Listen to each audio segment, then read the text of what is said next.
plaintiff, Tracy Bright, says when she was 20, her father brought the defendant to her grandfather's funeral and said she was Tracy's sister. Although Tracy was confused, she and the defendant became close, and she petitioned for a DNA test to see if they are in fact biological sisters. Defendant Phyllis McKissack admits that she and Tracy have gotten really close over the years, despite the fact that other family members have tried to keep them apart. Phyllis says she will do anything to help Tracy, and she's eager to find out the truth today. You ladies are here to determine whether you are siblings? Yes, Your Honor. All right.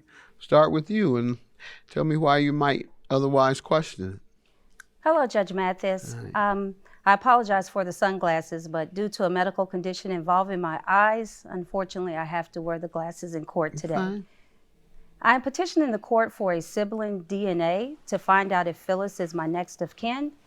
I have a lot of medical conditions, which includes a brain tumor, in which I have several upcoming surgeries for. When I was 20 years old, my grandfather had passed away, and at the funeral, my father arrived with Phyllis. He stated to me and my family that she was my sister. So, of course, we were all shocked. How many years ago? This happened back in 1991. Okay. Go ahead. Adult. Yes, we were adults at the time. And so he arrived at the funeral with Phyllis, and he stated that she was my sister. I was shocked, confused. My entire family was. So, why?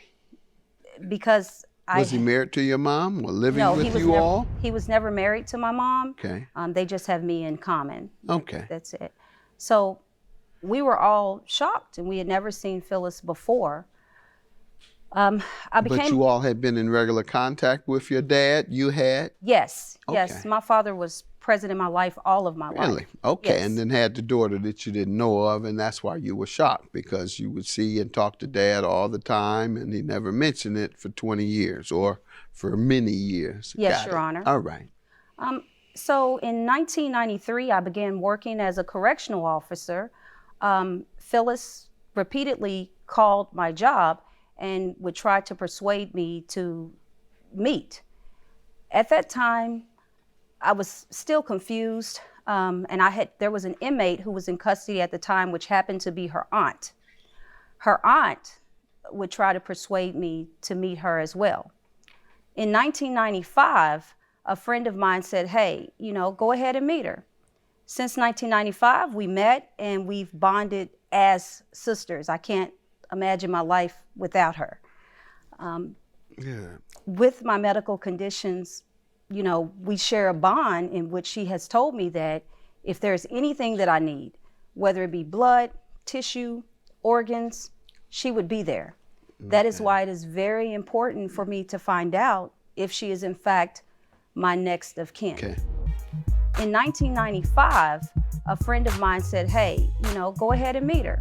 Since 1995, we met and we've bonded as sisters. I can't imagine my life without her. Defendant Phyllis McKissack says years ago, she learned the plaintiff may be her sister. So she agreed to take a DNA test to find out the truth once and for all. Let me hear from you, man. Pretty much that's the same story. I met Tracy when she's 6 years older than myself, so I was 14. And yes, we met at my grandfather's funeral.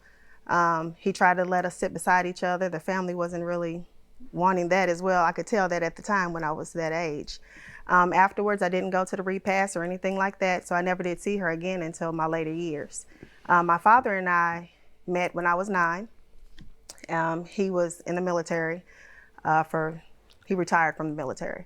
So he was in and out all the time. TDY, he would come home, he would pick me up, stop by the school or anything. He took me by my grandfather's house and my grandmother's house a couple of times.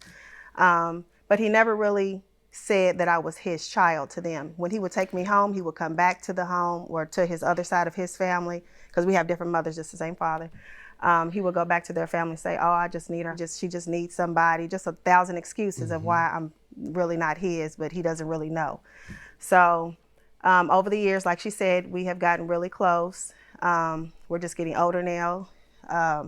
she's got some ailments. We would like to know if we're the next kin. Because I'll do anything for her, and I'm the closest one to her. We have. What's it been like since '95? How often have you all spoken? We speak every day, 5-6 times a day. Since '95? Yeah. Whatever the blood test say, y'all sisters. We'll still be sisters. Sisters. The father has tried to keep us apart. Definitely. Your father? Yes, our father has. Why? Why do you think? I think he just doesn't want me to know the history, or he maybe didn't want us to bond because we got different Do you have moms. any idea why that might be, if you agree with that? I do agree with that. In the beginning, he had stated that he wanted me to bond with Phyllis But- after we had met. And then after we began to bond and we kept moving around the corner from each other and got extremely close, he had an issue with that. Did you ever form an opinion on what the issue was? I think that he loves the chaos and the drama within the family, because a lot of my friends, they don't believe that Phyllis is my sister. They base it on, you guys don't look alike, or your personalities are vastly different. But some of my family, they do believe that. But it's Well, because your of little him. friends, you show them this. Because you all are siblings. It is. I'm just glad that everything has been settled. I think that our families can blend and bond without all the questions and drama that our father has put us through. We've always known that we were sisters. The bond is there. The bond was there instantly. Instantly. All of this came from him. But the family needs to know and accept me. And I agree. But now we know.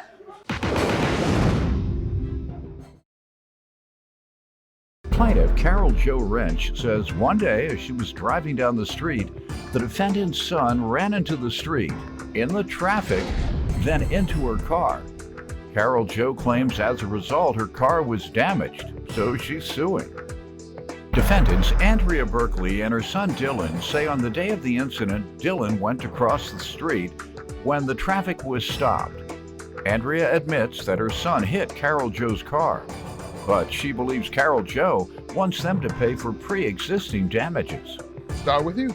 Your Honor, I first met Andrea and her son Dylan at the scene of the accident. He ran across the street, disregarding traffic, and hit the side of my car at the rear door. We ascertained that he was not hurt. I pulled over to the side, and I called the police. I have to say, he was very polite, very apologetic. He kept saying, "I'm so sorry, I'm so sorry. I'm not hurt, I'm so sorry." When Andrea arrived, she was very apologetic, very kind, very understanding. There were no lights at No that lights. intersection? No stop signs? No stop signs, no crosswalk. And when Officer Howard arrived, he took our statements, looked at the situation, and Dylan and his mother said no, they did not need any transportation to the hospital, that he wasn't injured. Okay. What damages did you have He, that you're suing for? he shattered my side view mirror and my windshield. By hitting you in the rear door? Dylan and his mother said no, they did not need any transportation to the hospital, that he wasn't injured. What damages did you have He, that you're suing for?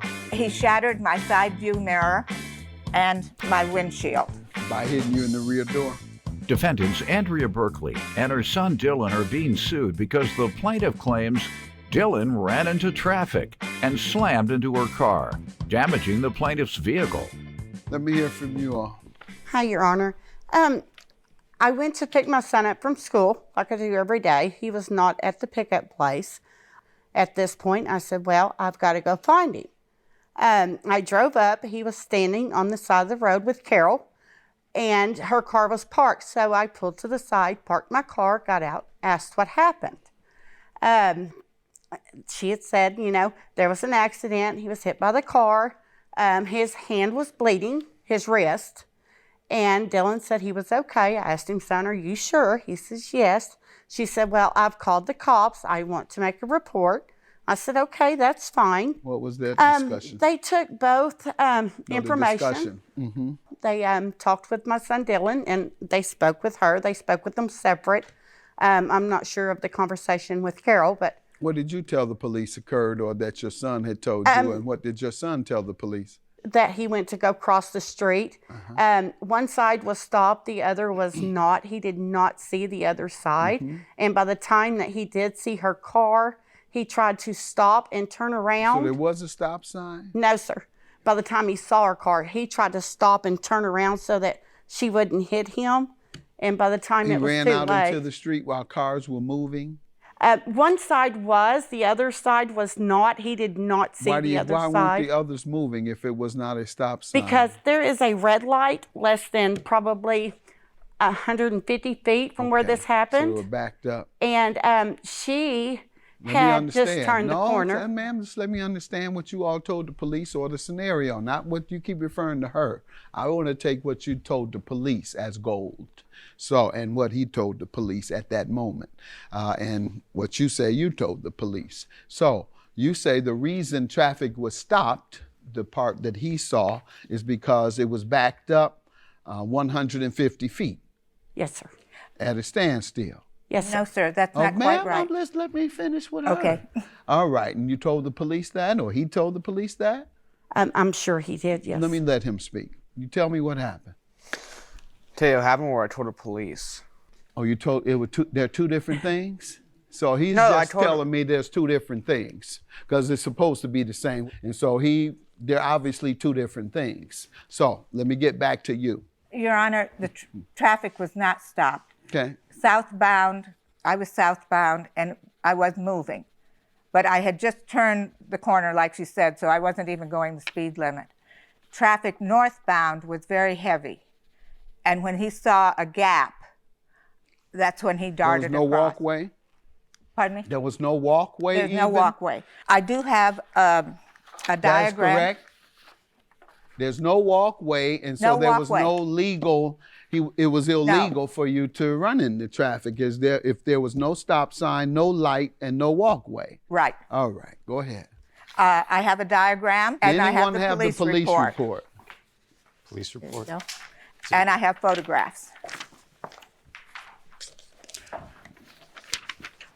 want to see what was told to the police. He said what he told the police, obviously, and what he's telling me are two different things because he just asked me which one I want to know. Meaning that, by definition, means there's two explanations. There's one for the police, and then there's one for me. So they should be the same. Otherwise, you have two different stories. Yes, Your Honor. All right, that's what I'm going to go with the police. Dylan was traveling west on the north side. He hit my car on the driver's side rear door behind my left shoulder. It was impossible for me to see him. I braked as soon as he hit. The side view mirror was shattered, probably by his left hand. That's where the blood may have come from. Do you have, did you show me pictures?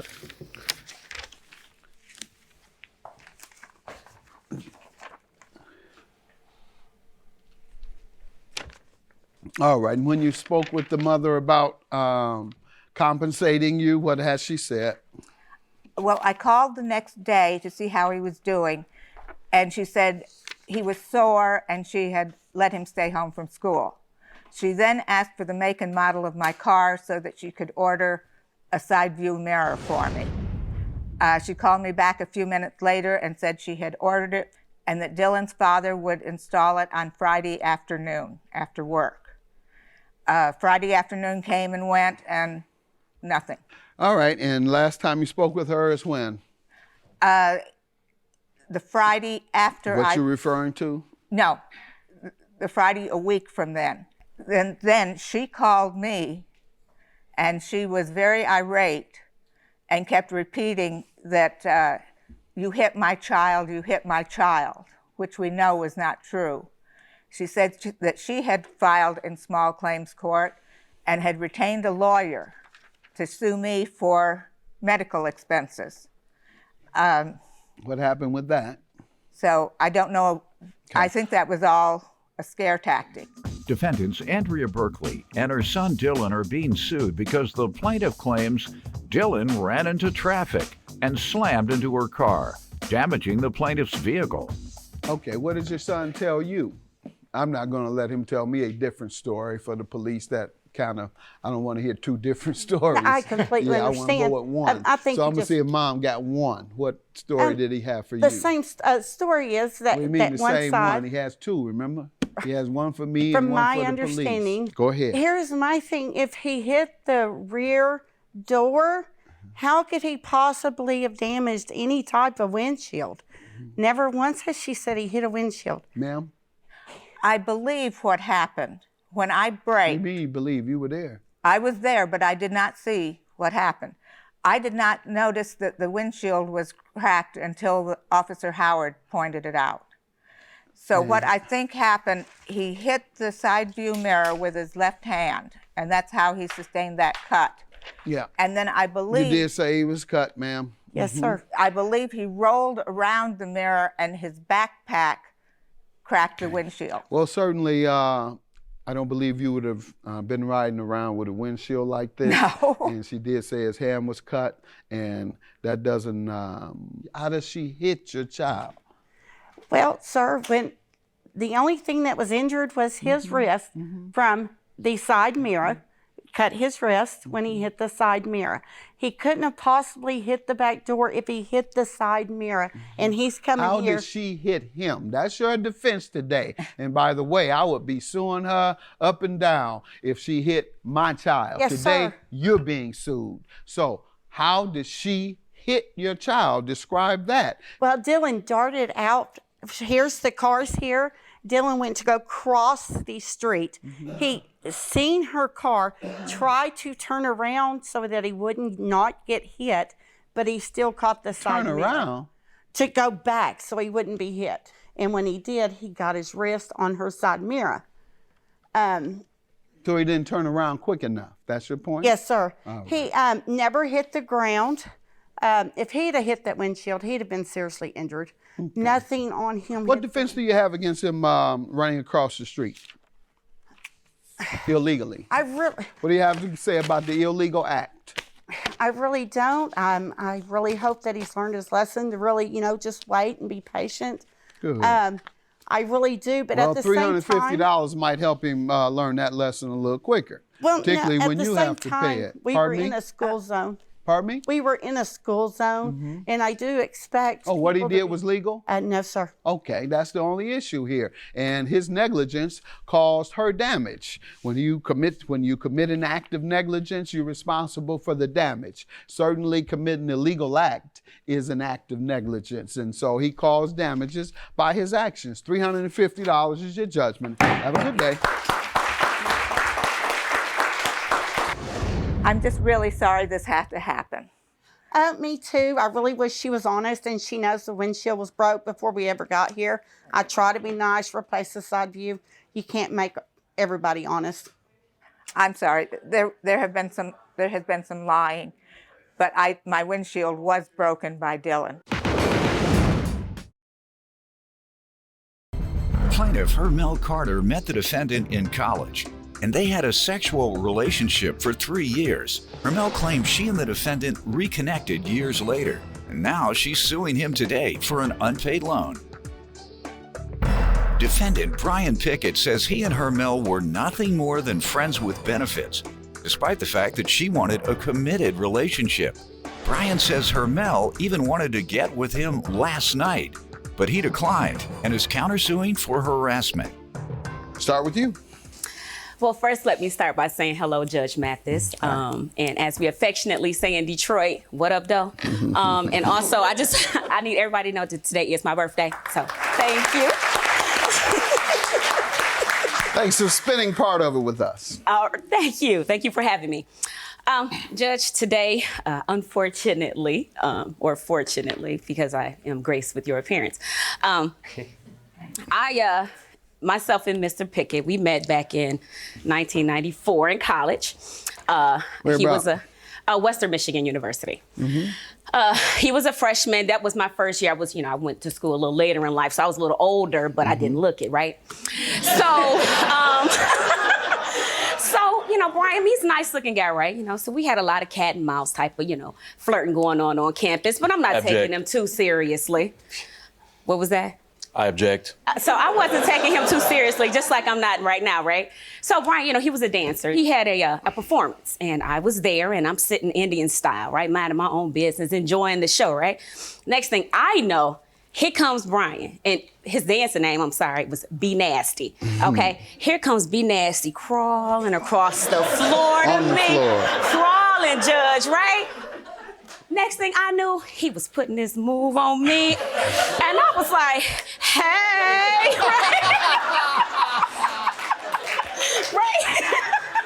So at this moment, things just got real. Things that just really got real. Plaintiff Hermel Carter is suing her former lover, who claims Hermel wanted to have sex with him last night, but he declined. What happened with their relationship and how did it go? We had a friends with benefits relationship that lasted about 3 years. We had a pretty good run. The last encounter that we did have, though, Judge, unfortunately, when Brian left my apartment that morning, so did my Maxwell CD that we had just been listening to the night before. And I live by myself, right? And I didn't have it. So the only other option was Mr. Brian had helped himself to my CD, right? And if it's two things that I cannot stand, is a liar and a thief. He admitted to having it, and I never got it back. And at that point in time, I was like, you know what? I'm done. Sir, let me hear from you. Your Honor, I would like to say happy birthday to Hermel. And, Thank you. Happy birthday. It is true, Your Honor. We did meet in college, things began to progress. She showed me around campus. I didn't know too many people. So, we did become friends. I did form a dance troupe with a couple of my friends. We began to do talent shows, fashion shows, whatnot. She skipped a few parts before I got to crawl on that floor. She missed the 4 or 5 talent shows, the banners in the air with my name and the. Are you kidding me? Go Brian, go Brian. That's right. And not to mention, it is her birthday today, like I said.